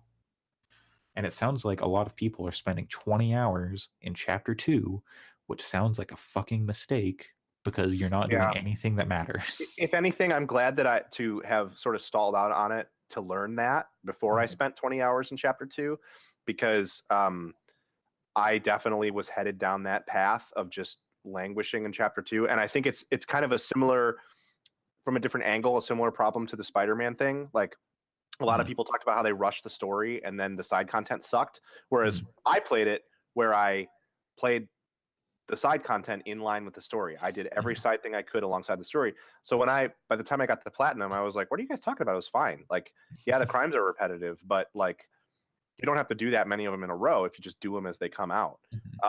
So I'm glad to have gotten you should play it this way for Red Dead, because I was about to head down the wrong path, and that'll help. But I think what this part of this game, and this is why I'm hesitant to be too harsh on it, is part of what this game is showing is like, I just wish it makes me like, I'm kind of considering just letting it go and not worrying about it for the end of the year, so that I can just play it at a slower pace, because I wonder if that's a better way to play it. Kind of what you were saying, Alex, the like play it over several months, just enjoy it. And I almost wish that the multiplayer, I kind of wish that the way this game had come out is like, hey, the multiplayer and the single player are the same thing. And we've created this like Arthur's cipher, but maybe instead you just like get to create your character. And I don't think that would work. Slots in because, well, here's why though. But this is why I feel that way, because if I play 80 hours of Red Dead and I do fishing and hunting and I go through the story, why the fuck do I want to play Red Dead Online? Why the fuck do people want to play GTA Online? I think with GTA Online, like, it's because there's wild, goofy shit in there. Like, there's Hot Wheels racing in GTA Online. Like people make entire races, but it's insane. You can't do that in Red Dead. But I mean, there's like other weird shit they can possibly do. I don't know what they're going to do. So I think the saving thing for Red Dead Online, I don't think they'll do this, but I hope they do. And this is what would hook me, is if Red Dead Online, instead of doing like Undead Nightmare, Red Dead Online became their sort of, hey, here's a realistic world of the Old West, and oh, weird, there's a zombie outbreak. Like for a month. I told Alex about something that is kind of revealed. Like, you could find it earlier, but it's kind of revealed at the end of. I know there's weird shit in there. Like, well, there's something that's kind of revealed in the epilogue, but you can find it earlier. And like, what the fuck are they doing with that map? Yeah. I'm interested to see some of that stuff, and that stuff is way more intriguing to me than a lot of other things. And I hope that that's the angle they take in Red Dead Online, because if Red Dead Online is just like, we brought the full rich open world of Red Dead to a world you can explore with your friends, my response is, I don't care, because like, I don't need to go fishing a bunch. Wasn't that basically what GTA Online was at launch? That's why no one played it at launch. Yeah. And so I think they've learned a lot since then.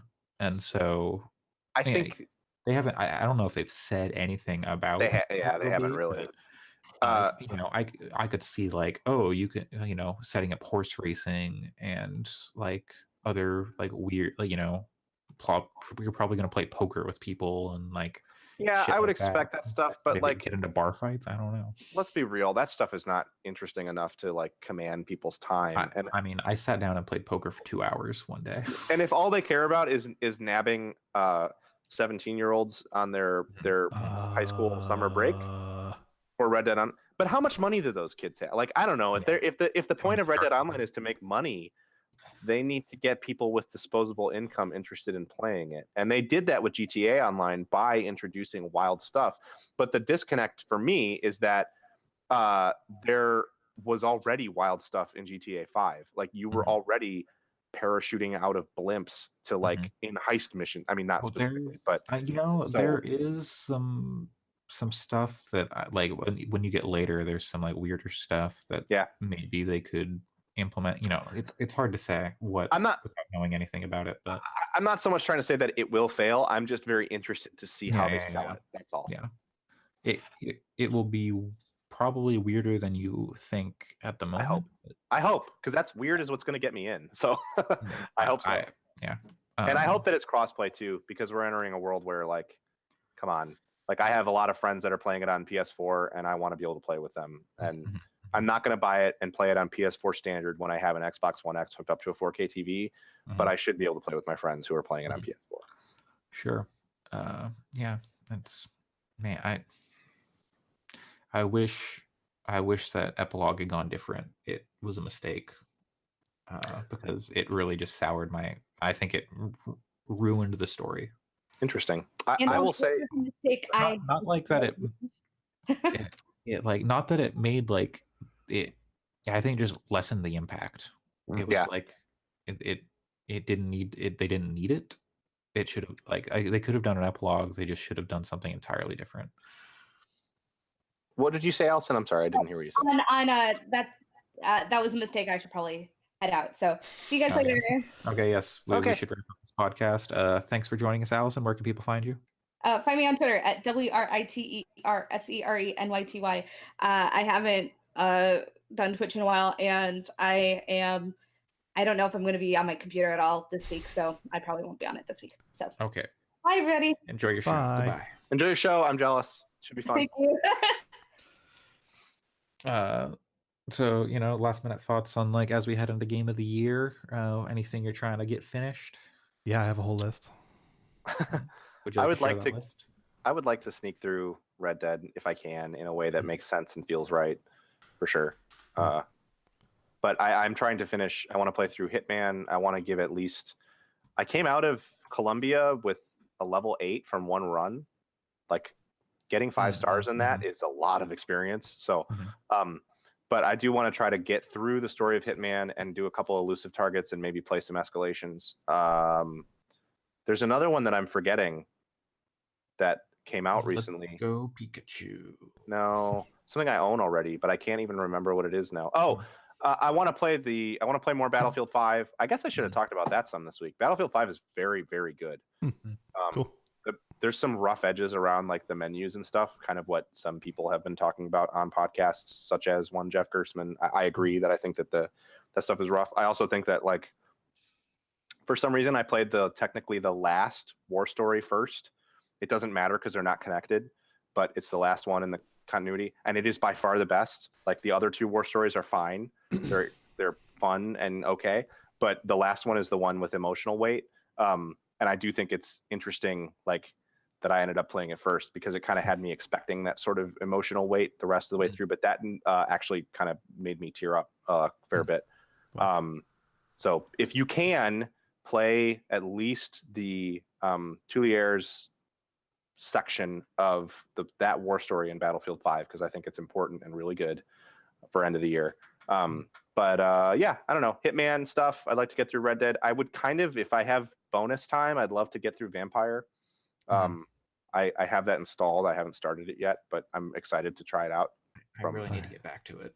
So yeah, it seems very up my alley. On the Waypoint podcast, Rob Zachney and Patrick Klepek, 2 people that I jive with very much critically, kind of compared some of the writing and earnestness to early Witcher, which was really resonant for me. So I think I would really enjoy it. And Vampire the Masquerade Bloodlines, even though it's a very different game, is one of my favorite games of all time. So cool. I think that, like, I'm very into the vampire aesthetic. Cool. Alex, what's on your list? All right, ready? So ones I'm currently in: Crosscode, God of War, Hitman 2, and Obra Dinn. Mm-hmm. So those ones So, are going to be finished. I'm going to start Obra Dinn today. I need to buy it. And right now I'm looking at the Steam page, and under the "Is this game relevant to you?" it says similar to games you've played, Danganronpa 1 and Danganronpa 2. What the fuck is this game? Hell yeah. Dude, that sounds great. People need to fucking play Obra Dinn, seriously. Yep. Like I'm that getting game on it. is Now that game it's is being magic. compared to Danganronpa 1 and 2. Now I'm going, what the fuck? No, it makes sense. It really does. All right, I'm looking forward to that. It shares some DNA with visual novels in the way that it tells its story, Cool. for sure. Okay. Yeah. See? I do have a handful of want to plays. I don't know if I'm going to get to any of them except for one. The game Gree, which is coming out in early December. Yeah, it's interesting. When is that? Is that It's like 7th? 5th or 7th. I can't remember. But It's like Smash Bros. Day. I want to play Dragon Quest, but I just don't think I'll have time. Yeah, I know. Frostpunk seems trust Sam amazing. on Like, I don't know if any of us have played Frostpunk. No, I wanted to touch on that too. I actually almost bought it last weekend. I had a moment where I was like, you know what I would love to play? A post-apocalyptic strategy survival game. City builder. And I was so close, but Yeah. then I didn't do it. Yeah. It seems really good, but I just don't know if I'll have time. So, Yeah. I do want to play some Smash too. I will probably pick up Smash. I have but I don't know that I'll get heavy into it until holiday time after our podcast because I have some travel with family. So I'm going to bring my Switch and stuff, and I think I'll get some good Smash time in with some friends and family around holidays. Great. But yeah. I don't know. Smash is kind of a known quantity. That single player looks interesting and weird, but yeah, it does. we know what Smash is. Yeah. I don't. In sort of what you were saying about Tetris, we already know what Tetris is, and Tetris Effect elevates Tetris. I don't know if, from what I've seen of Smash, I believe that the new Smash really elevates what we already have of Smash. Like, I don't know that it's going to be that relevant in year-end discussion because we know what Smash is already very good. We know what Smash is. I don't know that it needs the accolades of a year-end discussion to say, hey, this is just the culmination of 20 years of Smash or whatever. Maybe it's something amazing. Maybe it's more. Maybe it's more than the sum of its 75, 74. That character list is great. It's that's very exciting. All that music. Yeah, but yeah, Andre, do you have any character? It makes the. Oh yeah, I'm very great. excited for it to have good online too. I did buy a year of Nintendo Online, and I will say that while I think it's a little silly in some ways, it is a solid. It's solid. Like, it works really well. I played some Splatoon post that, and some Mario Kart Online, and like to get my money's worth out of it, and no lag, no issues. So I think that being able to play Smash with people on the internet will be kind of cool. Not that you couldn't do that with the last Smash, but honestly, who did that with the last Smash? Yeah. Andre, I played online a bit. Andre, do you have anything on your lists? Obra Dinn. I'm gonna do that today. Now, after that, talk about Pokemon Let's Go Pikachu. I'm thinking, do I need to buy Let's Go Pikachu? I'm not probably going to play it until next year, I don't think. I'm going to watch my friend play it. Yeah, I want to play Gree or whatever it's called. Platformer. Let's see what else. I feel like more Hitman because I still haven't played more since last time we talked about it. Right. Since we first talked about it. I think for the most part I'm done. Like, I want to try and get back to Vampire. I don't know how long that game is. I've played, according to this, 13 hours. I don't know how many hours it is. But yeah. Obra Dinn will run you about 8 to 10 hours, probably. Right. That's doable. Although apparently there is more. I don't know. I finished it and it has a very definitive ending. But apparently there is more buried in there. There's more weird stuff to uncover. You identified like all the people? Yeah, I identified all the people, saw when you identify all the people, there's a sequence of stuff that happens. Like at the end, you're in the end. There's no spoilers here to deny all their insurance claims. You get to see the ledger and see where all the insurance claims go at the end, actually. That's great. And how all of the money shakes out, for sure. It's very cool. And it actually like that was the part that made me cry. Was I was like, holy shit, I did all like that. The story is not as emotional as something like Nier, but when I got to the end of it and I realized like the weight of like, oh my god, this game is such a incredible achievement, and I'm realizing that as I look at all of these insurance payouts. That was the part that made me really emotional. That's I fine. wonder if he went to a real insurance adjuster and was like, "So how do you think we would make this?" Apparently there is weird stuff in there. I don't know. Like I might try to boot it back up because I've heard some people say like, "Oh no, there's more."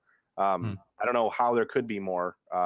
That's like saying, "Oh no, there's more in like a Gone Home or a Tacoma," but like maybe there is more. I don't know. Interesting. Yeah. There's like a Monster Hunter event, I think, for the winter, and I might try and play some more of that before we get to our Game of the Year stuff, just so I can have that fresh in my mind because I haven't played that in a while. One kind of weird wild card that I might recommend anyone with a Monster Hunter interest, I'm going to kind of float it to Sam too, is you may want to check out Dauntless briefly. I don't know if it's out. No. But it was slated to release this year. So it was slated to leave open beta. It's a dumb like service game thing. It doesn't matter. They're not going to wipe any progress. So I agree that it shouldn't be considered if it doesn't come out of open beta this year, but it's worth mentioning. If it does come out of open beta, it may crack my list by barely. It is a very cool game. I need to play that. I wanted to, and then like the servers were just like too busy. The one time I tried, and I was like, okay, then I just never got back to it. It's not as carefully crafted a game as Monster Hunter World, but I think for my purposes, I like it more because you can boot it up and be hunting them, literally fighting a monster within 5 minutes of starting it. And I kind of like that ability to kind of jump in and just go rather than all the prep time. So yeah. There was something I was going to ask Alex, and it escaped me. Oh well, that I think will do it. If I think of it later, I will ask him. But yeah, that is going to do it for this episode 45 of Gaming Fix. You can find us on iTunes, Google Play, wherever fine podcasts are sold. You can age us in your digital locker. It's only going to get better with age. I don't think we locked in specific dates for a Game of the Year stuff yet. 8th and 15th, not 8th. And those seemed the most likely. Those seem the most likely. There seemed to be something. Sam might have had something that might have caused issues on the 8th, but those seem likely, and I would imagine those will be very long podcasts. So if you are listening, I would prepare your body. But you also may want to check it out live because I think they'll be fun.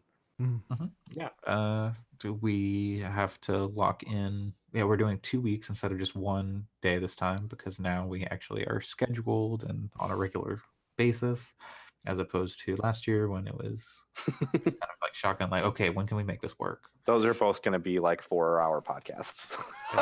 Oh dear. I don't see how we're getting out of that. Yeah, well, I look forward to it. I do too. I'm excited. We can start earlier, maybe. I don't know, but yeah, we have to lock down some categories. Yep. Ooh, okay. Well, let's see. Yeah, so you can find us iTunes. Leave us a review, please, on iTunes. If you see so fit, even if you don't use iTunes, just go make an account. Purely for this purpose. Yep. Yeah. And then unsubscribe from whatever emails they send you, because who needs that? I've been unsubscribing from some emails. Oh, it feels so good. Alex, where can people find you? I've got a WhatsApp. Okay. Yeah, that's cool. You go on WhatsApp, you'll find Alex. The world's most popular communication tool, I think, right? Isn't that like something? One of them, if that or WeChat. When I was in Europe, everyone used WhatsApp. I didn't even know what it was then. Yeah. And how about you, Pat? Where can people find you? You can find me at JesterPC, where I tweet about politics and games in fairly equal measure. I also write at gamingconfidence.com, although I haven't been writing there at all for a long time, and I don't know when I'm going to have time to post things there, but you'll likely see me post some fiction there before you see me post more critical stuff. Sounds neat. You can find me at Coolslaw, COOLSL4W on Twitter, talking about, I don't know, just throwing shade at Rockstar, telling them they need the bends. If you're Man. listening to this and like CCGs, go buy a Keyforge deck. They're going to be sold out in Wang 24 the hours. Bruised. Yeah, Wang the Bruised. Go get yourself a Wang the Bruised. No, I'm not going to get into it, but Keyforge is selling out all over the country, so do it. Pat did talk about this on a previous show, I believe. So go through your backlog and find where Pat talked about that. Yep. And leave a review on all the episodes you listened to and just say in the 1 intro. star. He didn't Totally. talk about Keyforge. Yep. No, do them all 5 stars. What is wrong with you? No, I mean, as long as there's a review, I don't care. But 5 stars is better than 1 star. But be honest. 1 star didn't talk about Keyforge. It's okay. Okay, thanks for listening. You'll hear from us next week, and we'll hopefully see you next week. Goodbye, everybody. Goodbye. Bye.